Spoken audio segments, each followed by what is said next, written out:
friends. I'm Katie.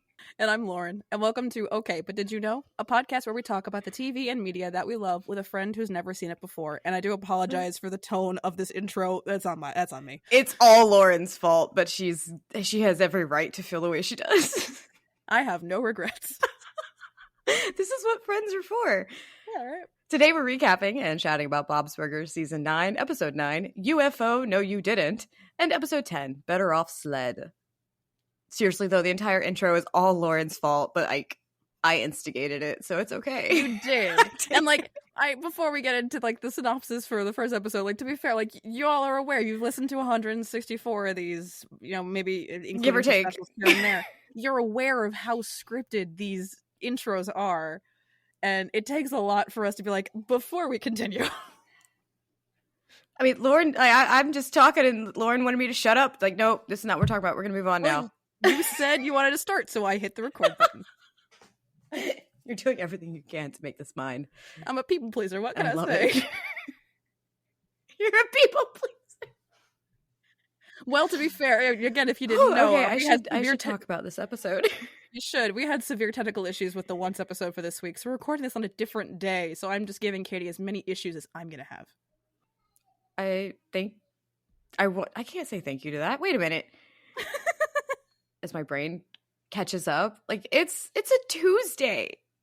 Who does things on Tuesdays? All right. Not us. Apparently us. Episode 9, UFO No You Didn't. Tina is excited to find out who her science fair project partner will be at school. She's paired with Susmita, and they decide their project will be a radio telescope. Tina gets overzealous and wants to use the telescope to send out a message to possible aliens. Henry Haber overhears and freaks out and tries to convince the two to not do so. Haber gets the younger Belcher kids to meet with him to sabotage their sister. Tina and Susmita get a large dish from Teddy and get their radio telescope built. Haber, Louise, and Jean sabotage their telescope before they can send out a message, and the science fair group still thinks they sent a message out to aliens. They get a message in return and freak out over possibly destroying the Earth. Jean and Louise come clean to Tina, and Susmita changes her mind about their project. They part ways, and Tina must figure out what to turn in instead. She convinces the science fair that it is okay to open ourselves up, and even if we get hurt. Meanwhile, Bob orders coat racks, only to find out he ordered mini ones. Now he has 5 mini coat racks and no way to return them. They try their best to sell their little coat racks with no luck.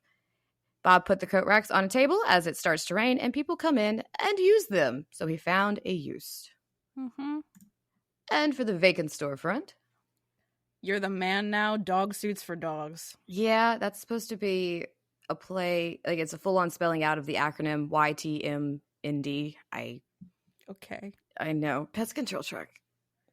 The van that rocks the beetle exterminators. That's for the hand that rocks the cradle. And you should be very happy this week. Yes. There are 3 burgers that I have written down. Is this the episode where there was one that you couldn't entirely see? There are 4. None of them are labeled as okay, because there was one. It wasn't obstructed, but it was just so far away. It never got close enough for you to read it. That's fair. So we'll just see which one you don't have. So I have the Colby by Your Name burger, which Colby cheese on a burger, sure. Call me by your name, absolutely not. For those who have never seen the movie or read the book, save yourself. I haven't, so yeah, don't do it. I'll tell you why later. That's fine by me. I also have the Figgy Smalls burger. Okay, that's a play on the rapper, the Notorious B.I.G. And then I have the Dill Crazy After All These Greers burger. Still crazy after all these years. So yeah, what was the one in between Colby and Figgy? You're not going to like this, I don't think. What was it? The Around the World in 80 Dates burger, a play on the Jules Verne Around the World in 80 Days. But all I'm imagining, because I like dates, I love them with peanut butter and chocolate. I fill them with peanut butter and put chocolate and all kinds. They're so yummy, especially when you freeze them for a little while. The idea of a date on a burger, no thank you. No dates on burgers, but then my brain just goes to, that's so much fiber. That's a lot of fiber. 80 dates? I mean, yeah, no, God. How much fiber is in 80 dates? I need to know this. Hold on. Here's our little deep dive for the episode. Yahoogle. The average fiber content of 80 dates. Fiber calculator. What's the serving size? 2? Everything's about finding fiber for the elderly. Like, what? This doesn't even give me anything about how many days are in 80 years. Apparently, I can't. Okay, let's just do the math. I was trying to avoid math. Okay, that's fair. 7 grams of fiber in a 3.5 ounce serving of dates. Okay, 80 so dates. 3.5. Okay, so your average date is between 11.2 and 11.8 grams. Okay. And here we go. So one date, I found one on Google. Oh, okay. So one date has 0.6 grams of fiber. So we times that by 80. This is great time. So it's about 48. That's actually not as much as I would assume. No. There's 48 grams of dietary fiber. But to be fair, how much are you supposed to have in a day? An average human being who does not have certain health issues, I think, is 27 for like men and 21 for women. So it's still more than double how much you should have in a day. It is double. If you just ate dates. 80 of them. 80 of them. Yes. We did math.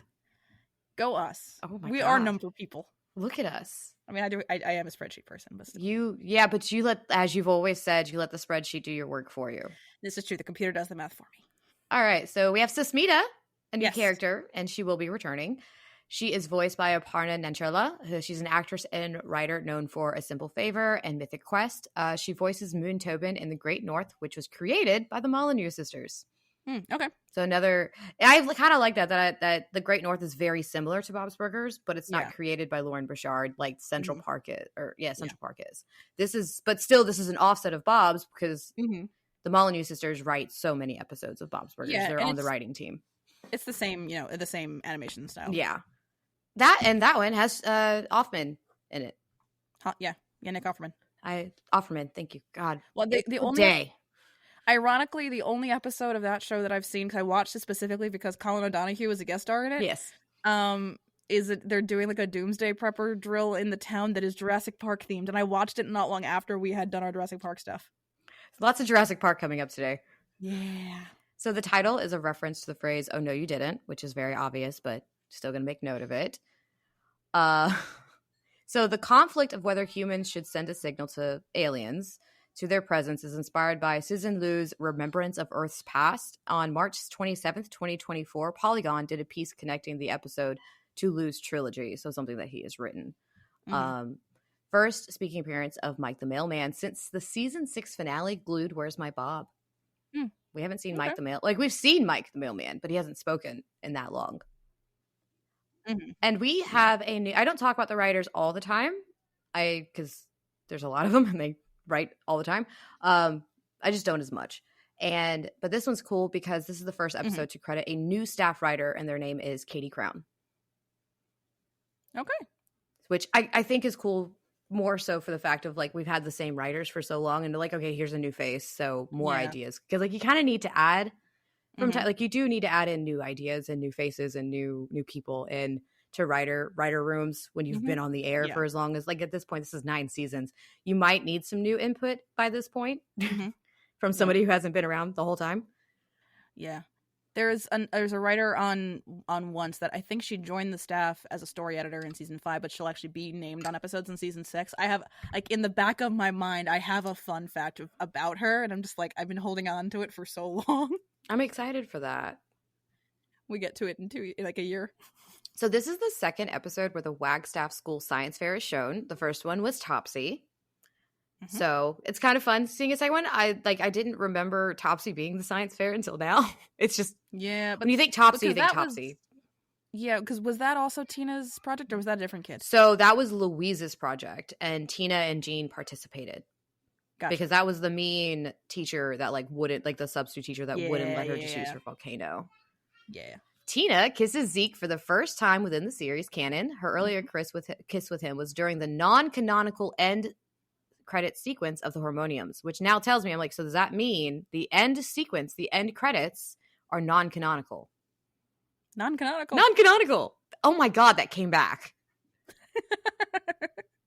This book, no, show. What the fuck? I broke Katie's brain. You did. Well, to be fair, it's only fair. You broke me yesterday with reimagining Once Upon a Time as a sitcom. A thruple sitcom. Seriously, guys, just go listen to that one just so you can enjoy us going back and forth. Listen to that. What I'm hoping is a beautifully edited episode. It will be.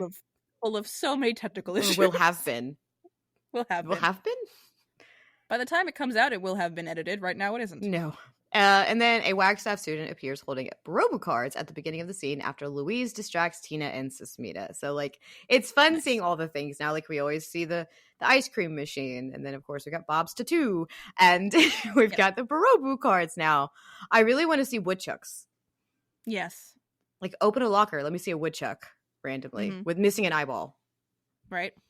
And we have our lines, but I just want to start off with no one wants to work with Henry Haber either.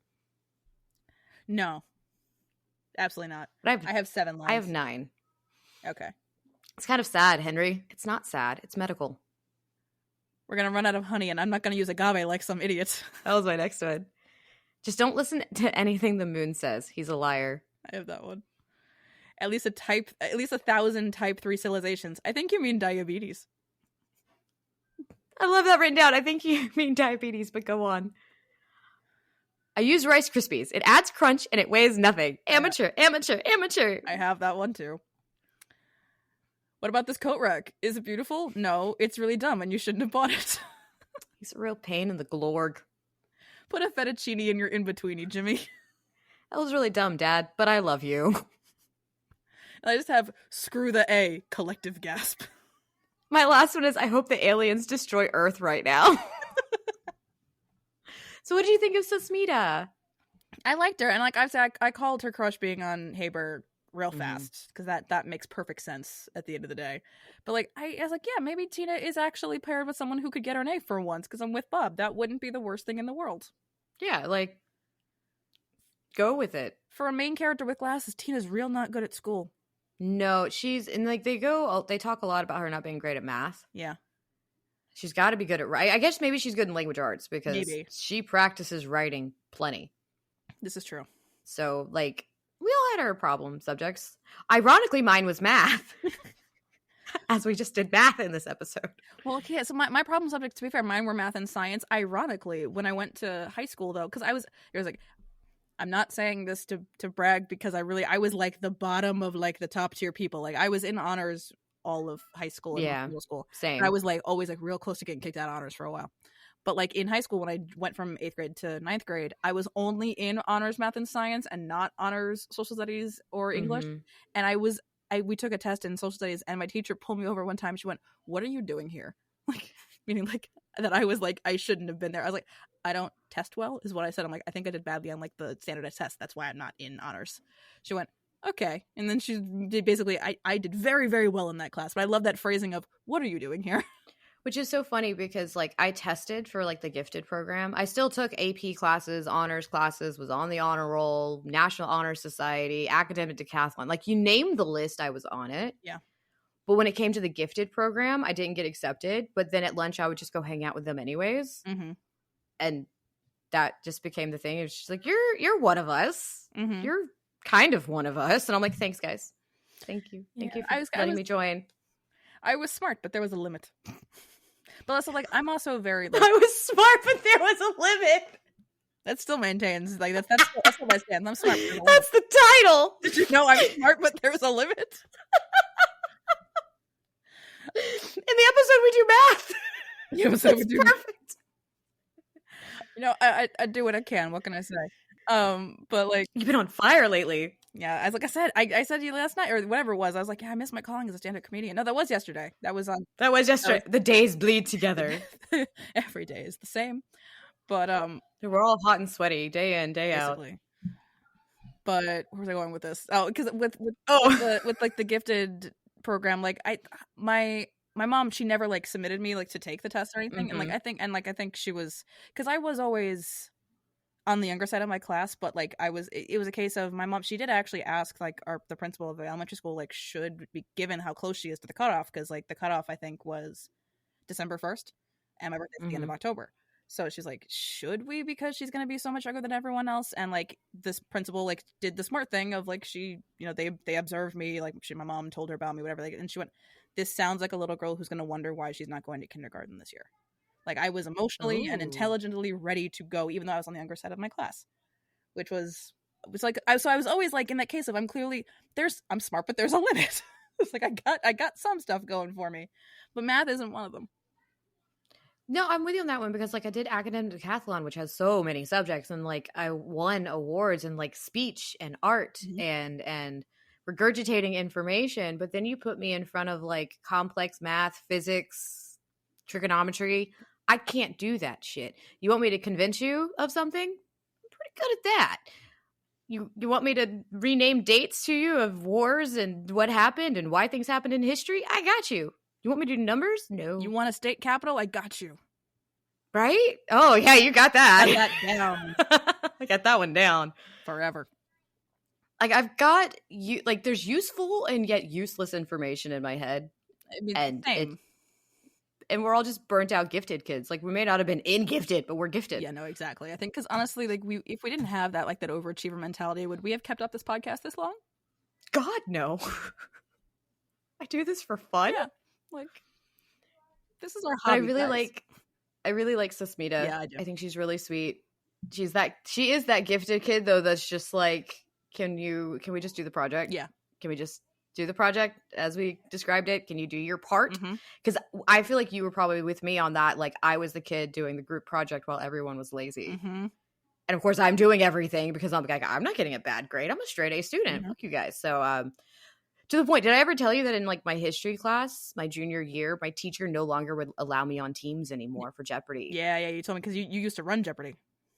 He started making me, like, after about, I want to say the second or third Jeopardy, which is only like 2 or 3 tests into the school year, he was like, I can't put you on teams anymore. Everyone's fighting over you. And I'm just like, oops, sorry. So he's like, you're running the game now. I'm like, cool. There you go. For like a whole year, I ran. I helped run it. Very on brand for us, making ourselves indispensable. Oh, people were pissed though, because they'd be like, are you sure we can't have her on our team? And he's just like, no, you're not going to get extra credit because you put the smart kid on your team. Yeah. But no, I was like, when I saw it once, like, it was a good balance of power because Susmita had the idea. She knew what she wanted to do. Maybe bringing Teddy in wasn't the smartest choice, as it never is. But, no. I like that he was able to help them get the big dish, though. But, like, truthfully, have Susmita do most of the sciencey stuff, have Tina do the board, and that's it. And I think that's okay. Yeah. Tina's more of an idea person anyway, because, you know, peanut butter. And leave Henry Haber on his own. Yeah. On his own. Peanut butter. He's fine in his corner. Oh, you mean her almonds? Yes, or her almonds. Well, to be fair, the idea was peanut butter.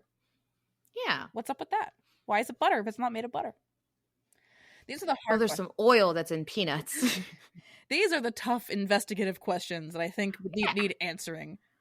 Just like, what do you do with too many mini coat racks? Exactly. I honestly, the B part, I love it. It was so stupid, but so funny. It was so good. And it's like the random Jimmy Pesto sighting. Yes. That doesn't happen very often at this point of the show. I will, of course, have it down whenever. I'm curious if the wiki will point out for me or if it's just going to be by date. It probably will. I'm sure the wiki will warn me. But, you know, these were in season 9. Oh, shit. What was that year? See, you're better at this. I write it down in every episode. Oh, bite me. What I want to say isn't appropriate for this podcast. I can edit it out.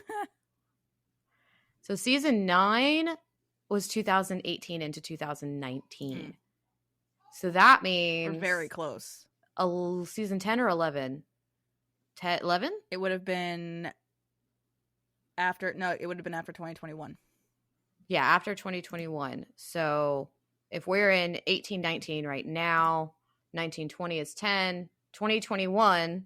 So theory, season 11. Yeah, in theory, either the end of 11 or 12 is when they're going to switch to the other actor. And if you want to know what I'm talking about, just wait. We'll talk about it. Keep listening. We'll talk about it when it gets there. You just have to keep listening for 2 more years. Yeah. Not really. No, it's Bob's Burgers. No, it's like a year. Yeah, about a year. It's like because we go through these in about maybe even less. We go through Bob's Burgers in like 3 months each. And one of the seasons is really short because of the writer strike. So that just happened. Because we're smart. We're geniuses. We're geniuses. But yeah, no, I really enjoy this episode because it is fun to see the kids' shenanigans. It is kind of fun to go back and forth watching Jean and Louise sabotage their own sister, because who hasn't done things to their siblings they probably shouldn't have? But they apologized and they tried to make it better and they tried to help. This episode being so enjoyable. No, it was. Well, because, okay, so the coat rack thing, though, because I found it was so stupid, but so, because, Katie, what would you do with 5 mini coat racks? I wouldn't have ordered a coat rack. That's true. You would have to order. To be fair, I'm probably the one that would have accidentally bought. Okay, I would have been smarter, though. I wouldn't, because I called immediately. As soon as they said they're on sale, I'm like, oh, you're not returning those. That's not how that No, not when they're on sale. No, we have a setup, actually, and it's really funny because I forget who said it to me. I have no idea, but somebody, it could have been family or friend. When we just got these cute little, like, drill into the wall nubs, coat rack, essentially. So instead of a standing one, we just have one on our wall. And when I put that in and put in, like, my shoe setup, because I don't like shoes in my house, I forget who said it. I wish I could remember who said it, but they were just flat out like, oh, that's going to last. Guess what's fucking lasted? Yeah, like, if it's functional and you use it, and it's functional in a way that you're going to use it, it's going to stay. Yep. That's like the coat, like, the coats are still there. It's summer, so no one's wearing them right now, but the coats are where they go. And then the ones we don't wear are in our, coat closet. Exactly. Like, when a system works, when it's functional, like, that's the thing. It's like, and sometimes that's the thing. Sometimes a system isn't as functional as we think it's going to be, which that happens all the time. That's why we end up with, piles on the floor. But it is a system. Sorry, I was looking at my pile on the floor. It is a system. It's there. I'm ignoring the fact that it'll get put away. My living room is just, well, I literally today I told myself as I stared at my dining table full of stuff, I was like, I told myself my dining table wasn't going to be a landing spot for things. Oh, it always is. And yet here we are. My table, my side tables, my desk, my bar. I occasionally eat at my desk. Like, if there is a surface, we've put something on it. But I still have those boxes from the meal prep. Like, when I see cleaning videos, decluttering is a part of it. Yeah. Yeah. Like, decluttering is an actual thing you have to do on, like, a weekly basis, or you will drown in stuff. I have a lot of boxes. But no, yeah, I don't think I would order a coat rack to start with, but if I accidentally ordered, like, mini ones, like, yeah, one could be good for the kids when they're playing. Yeah. But I did like the quirkiness of, I'm going to set it on this, like, he sets them down on the table. It's completely by chance, but then people see that and they're like, oh, this is so cute. I'm one of those people. I would walk in and be like, oh, this is so cute. Like, I'm just going to hang my stuff here. I could see it being worth leaving one of them on, like, the side of, like, the counter where there's no stool. Yeah. Like, at least there, because they go out the side. You go out the other side anyway. So, like, it wouldn't, I think at least keeping one of them out is functional. Maybe trying to pawn it off on people for $40, not so much. No, which means I love that he's like, I got a great deal. But then when he's starting to pawn them off the way that he is, and I'm like, no, you didn't. Well, because literally his, with a purchase of a burger, you have the chance to buy a coat rack for $40 is giving me the vibes of, like, what, like, the current, like, Broadway, like, lottery system is. I mean, like, I don't know if at any point it was ever free tickets. I have no idea because I only just really, like, discovered, like, lottery systems now. But, like, it's the lottery is you're entering for a chance to win the chance to buy tickets at a discounted price, which sometimes are really good seats and sometimes aren't. Like, in my case, like, I keep entering the Death Becomes Her lottery because it's $40. Why not? It's $40. For $40, I'll sit anywhere. I don't care. That's fine. I'll see it a million times. But, like, my parents entered and won the lottery for The Lion King, and it was $60, which is a really good deal for most of those seats. But they were all the way in the back, and it's a pretty big theater. Ooh. So, like, it wasn't really that much of a deal at the end of the day. Yeah. Could have gotten them for cheaper. Those seats, it's still less than the price of the ticket, but still not by. It would have been a much better deal. If prices are just different here for stage performances. I'm not gonna lie. The Nutcracker every single year. I mean, there's a whole array of prices. Theater is accessible. Broadway, not so much. Exactly. So. Which, that's a whole other thing, but we can talk about that later. That's a whole other topic. That's a whole other Well, with everything with Death Becomes Her and the Tonys, more people have come out and be like, who's saying that? They're like, y'all are wrong. Theater is accessible. They're like, Broadway's accessible. And I'm just like, where? No, it's not. Where? I only saw Rent on stage because they toured and they were in my town one night only. Mm-hmm. Yeah, Death Becomes Her, they did announce they are doing a national tour. So, like, that one's touring, and the Broadway production has, like, already extended ticket sales through April. So we'll see. So I need to look up. Well, they haven't announced any dates or anything for the tour yet. They just announced that they're doing one. Well, I'll know when the dates are. Yes. Because I'm friends with you. Yes. So I'm going to that. Maybe by then I'll be able to watch the damn movie. Maybe. We'll see. Who knows? What did you rate this one? I gave it 9s across the board. This is a super solidly entertaining episode. It was good chaos. Mm-hmm. It's just not a 30. It's not a 10s. But yeah, so it's a 27. This was super enjoyable and a lot of fun to watch. The chaos of the kids and the parents, all of it was good. I gave plot 9 and character and personal both 8s, so it's 25 for me. I really enjoy this episode, but Haber is just... Mm-hmm. I don't even mind seeing Jimmy Pesto in this one. Haber just pisses me off. Yeah, that's fair.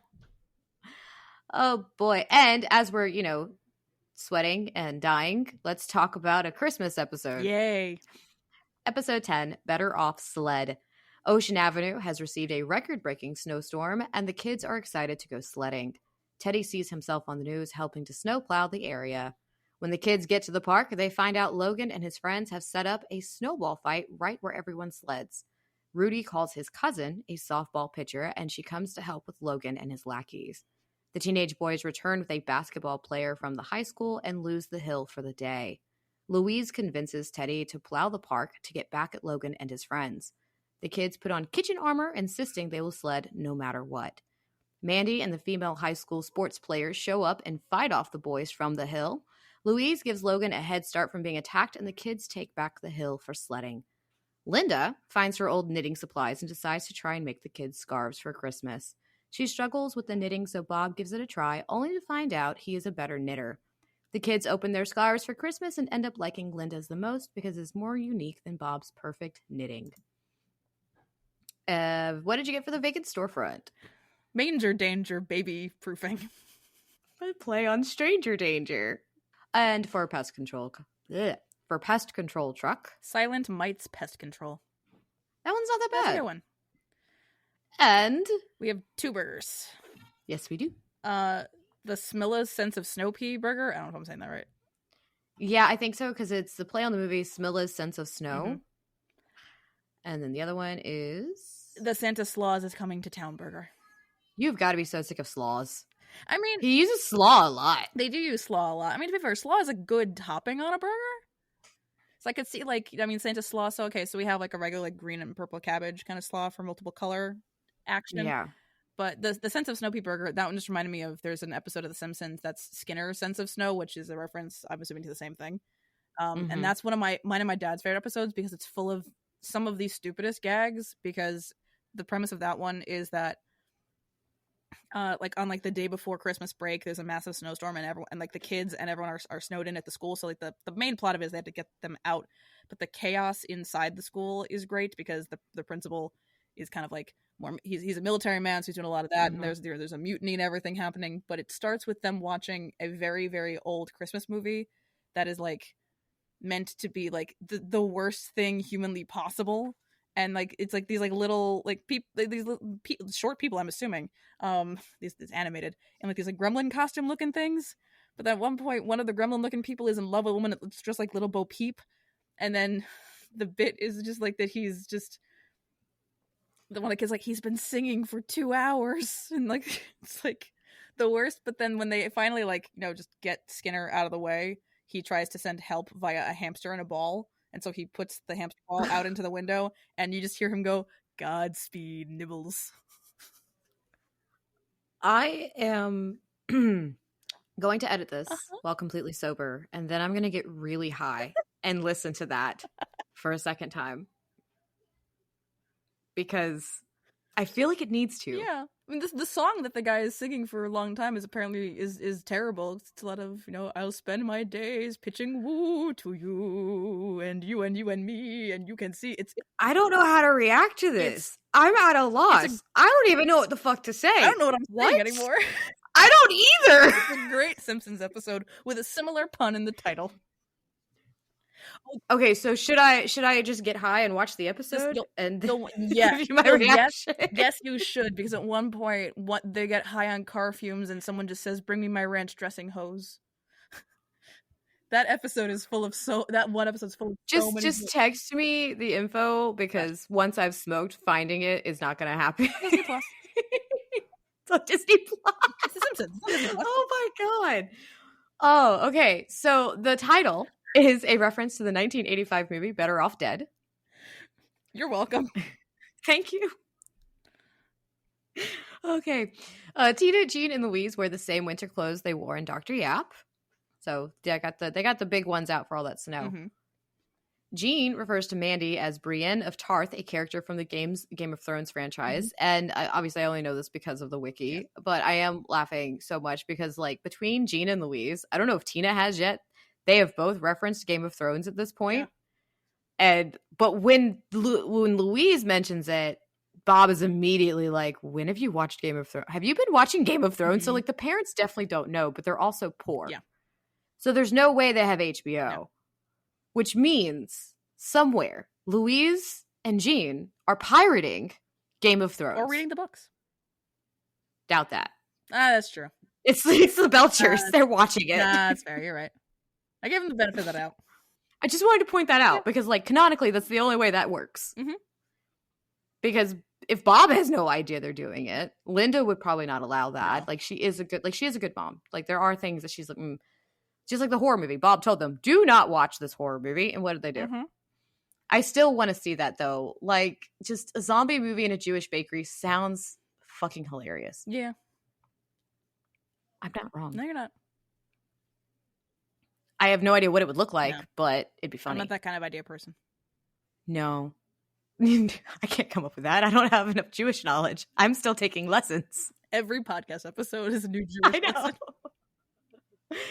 When Linda asks the kids to go to bed, the audio coming from the television is from the cacti documentary Jean watches with Alex and his parents and cheer up sleepy Jean. Okay. When the family is opening presents on Christmas Day, among the presents already open include a toy resembling Dodo Meki for Louise, and a horse doll, which is most likely for Tina. After the Belcher children and friends escape the snowball attack from Logan's group, Jean references the opening scene from Saving Private Ryan, which completely makes sense because teenagers, specifically teenage boys. Yeah. Like, how horrible do you have to be for the entirety of the sports teams that tend to are mostly female to all be like, oh, we get to go throw things at Logan? We're going. He's the worst. That was 3 whole teams. Yeah. He's the worst.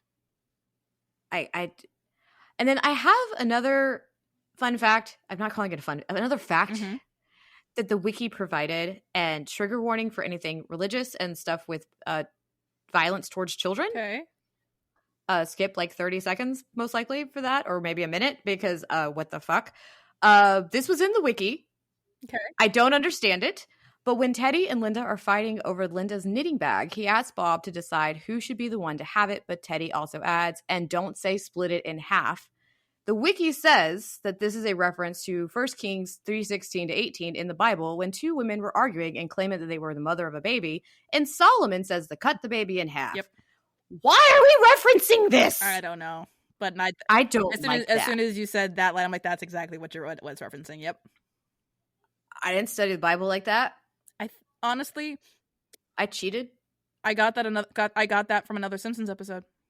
Really? Yeah, because they have the one character who's just gotta watch the Simpsons. Yeah, because they have like the one character who's like really really into the Bible, and so every once in a while there's like they do like the vignette kind of episodes where it's like 3 little things like that, and so they do that every once in a while with different premises. So one of them was that character trying to make a Christian based movie showing Bible stories, and they picked that one for some reason.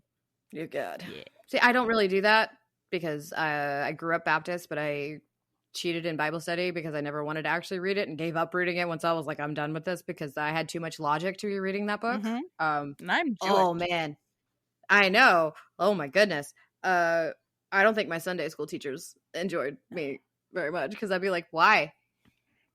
And just why? Despite the common misconception, the Torah and the Old Testament are not the same. No, they are not the same.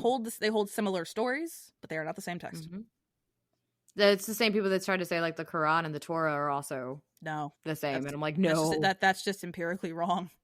That's empirically wrong. I've heard of it. There's a lot of people that don't get it, and they think that if you read any of those books, not the Torah as much, but like I guess I get annoyed when like people are fine with all the different religions, but the moment you bring up a Quran, they're like, why are you reading a Quran? Why?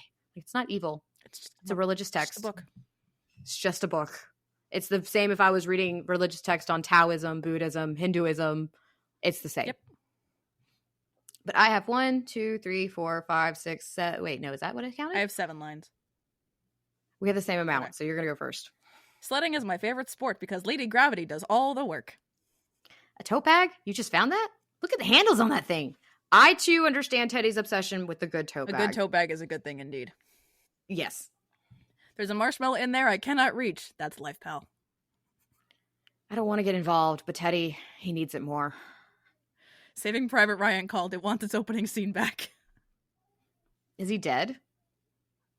That's the whole line? That's the whole line. Is he dead? We might not all make it. Why are you looking at me? The teenage boy. Wait, did you ever do that one? No. Okay, you didn't. Sorry. The teenage boys are back, and they brought their young-looking dad. Scrooge was not a doctor. Not a medical doctor. Right? That was my next one. Well, I'm going to go shovel the sidewalk. Wow, Dad, that's like the butchest thing you've ever said. I have that one, but I have one more line that came before it.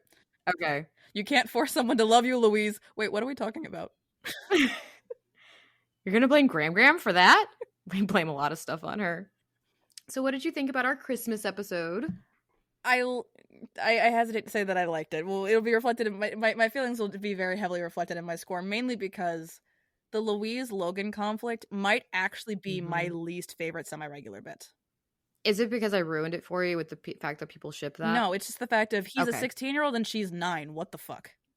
Like, why is a 16-year-old torturing a 9-year-old? Yeah, why does he have beef with a 9-year-old? That's the thing that gets me, is like this is so out of whack for like to have beef with a 9-year-old who's not your sibling. Yeah. It's like every time I see it's one of the things that this is so unrealistic. Like even if he was Tina's age, if he was 13, that would be more realistic. That would be fine. It's the fact that he's a high schooler having constant beef with a 9-year-old.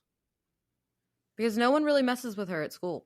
No, not really. Most people are scared of her. Exactly. But like it's the case of just like it's just every time I see this I'm like why is Logan the worst? Why is because he's the one that should be removing himself from the situation. He's acting like he's the one acting like a 9-year-old in this situation. He is. So like Louise actually is more mature than him. She is. So I was not mad when the entirety of the women's, sports teams showed up at the end, because them all kind of coming up from behind the hill reminded me of the scene towards the end of Bedknobs and Broomsticks where like the disembodied armor just all pops up on the hill all over the place to get. I need to show my kids that. Such a good movie. For context, for those who have not seen Bedknobs and Broomsticks, it is in fact a movie. Grow up. Watch it, please. Sorry. But it's an amazing movie. It was definitely them trying to recapture the magic of Mary Poppins, and it wasn't exactly as successful, but still a very good movie. Oh, I love that But movie. it's about a witch that fights Nazis. It's great. It's everything I aspire to be. It's about a witch who fights Nazis, and like it's set in World War II, actual Nazis. Yeah, actual Nazis. So definitely it reminded me of like when all the armor pops up on the hill, like, no, we're not by ourselves. Just know it is perfectly okay to punch a Nazi, guys. Yes. Please punch all of the Nazis. Mm-hmm. But yeah, so I think that was what really like did it for me with this episode. Mostly was just so much of it was the Logan Louise conflict, and I'm like, I get the defending like your sledding hill, because these guys could quite literally they could throw snowballs literally anywhere else. Mm-hmm. The park is full of all that snow. They could easily just move over some and on have one side of the hill. Yeah.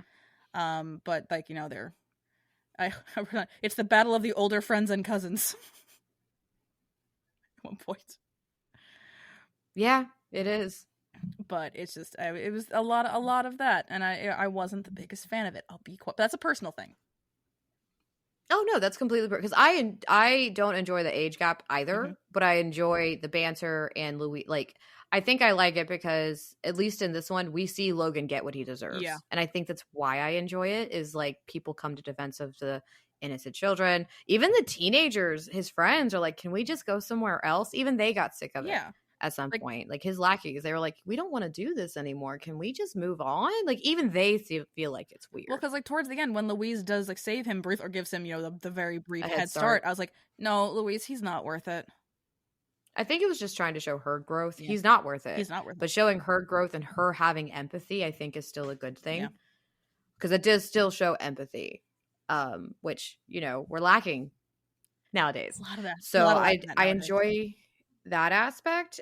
But then also, like, there's no way Logan got away. So no, he definitely got what was coming to him, because there was it was the entire girls' basketball, softball, and lacrosse teams. Mm-hmm. That's a lot of different angles. Okay, but like, can you imagine getting pelted by a lacrosse player? Well, because they had their equipment. Yeah, they had their sticks. So, but still, even just the softball players, like the way that she was pitching those things. Oh, so, like, and that's why I can't stand like people think softball is not that big of a deal. Like, do you know how fast those hurt? I am not a sporty person in that I am not good at sports. I appreciate athletes because they are impressive. Yes. I didn't go that route, but I still did things that were physical. I just got hit a lot. I played soccer for 2 years. Like that was like kinder kickers kind of thing. Like no one was really doing any like significant actual like rules with that. It was more get the ball from one side of the field to the other. I did softball for 3 years. I got hurt. You don't say. I got hurt every season. That's not surprising. You're a theater kid. I wasn't good at it.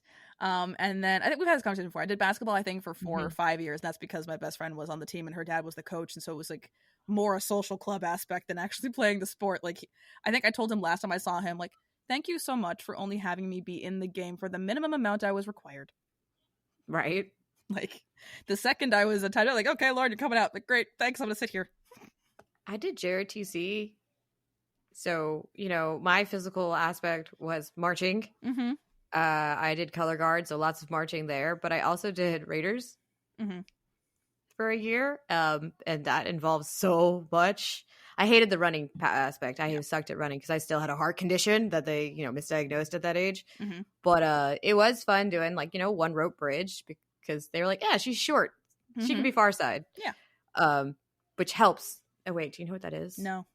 Okay, so you just pretty much have 2 poles that can essentially be trees. Sometimes they use trees. You have a whole team of cadets, and one takes one end of the rope, and they have to run across. In some situations, you had to run across water, terrain, things like that. Like my brother did it once, and he had to pretty much go across a stream to get to the other side. Okay.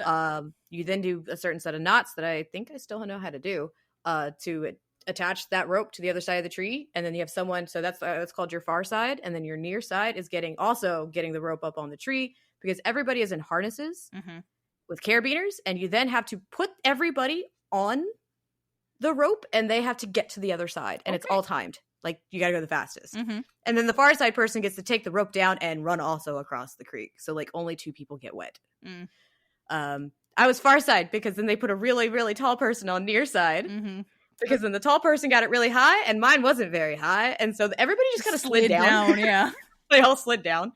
But then I had to use my muscles to then take, what is almost full-grown women off of a rope that they're just hanging off of. So lifting up their full body weight. Yeah, I'm maybe short.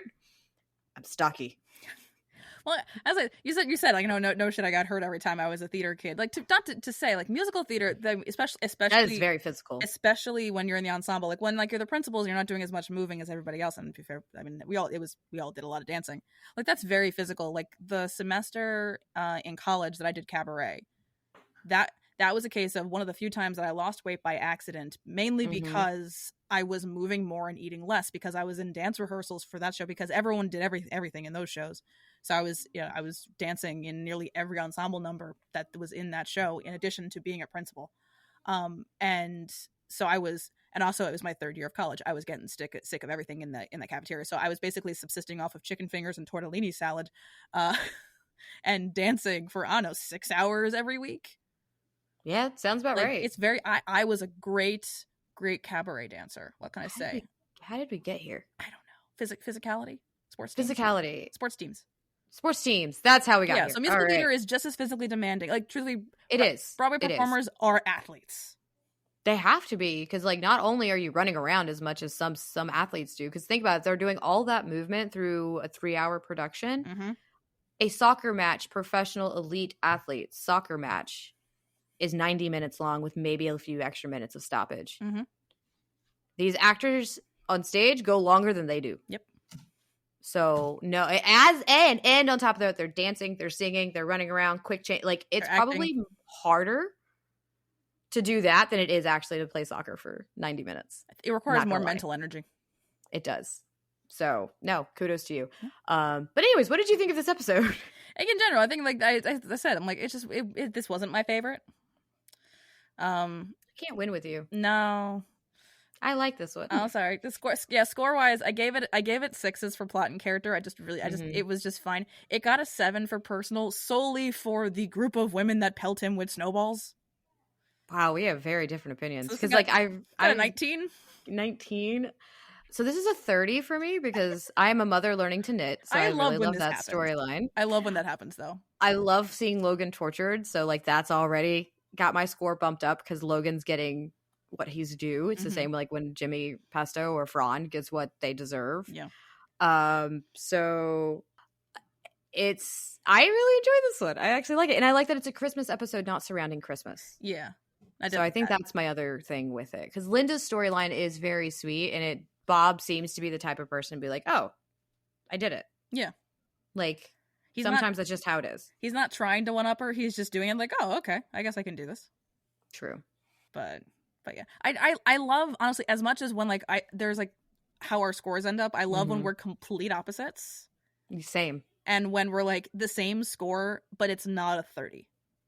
Yeah, I actually really love when that happens. And, like, it's funny, though, because we don't usually have super differing opinions about things, but when we do, it's really interesting to see what it ends up being. Because for you, it's usually because of age, something's going on between characters that you don't like things like this are usually your like bottom line of like, no, I don't like it because of that. Anything that actually does feel like a danger to children, very much you're like a hell no, and I'm just sitting here like, it's all fun. Well, yeah, and I'm the mom. Yeah, like looks like that when you give things really low scores, you're like, they burned a couch. I'm still mad about that couch. I will forever be mad about that couch. I know you are. Thank you all for listening. Join us next time when we discuss Once Upon a Time Season 4, Episode 20, Mother. Don't forget to like, rate, and follow the podcast wherever you listen so you can be notified every time we publish a new episode. Follow us at OBDYK_pod on Instagram and Blue Sky. And if you'd like to join our Patreon, you can find the link with more details in our show notes. This has been an episode of Okay, But Did You Know? A TV and media podcast. It was hosted by Katie and Lauren and edited by Katie.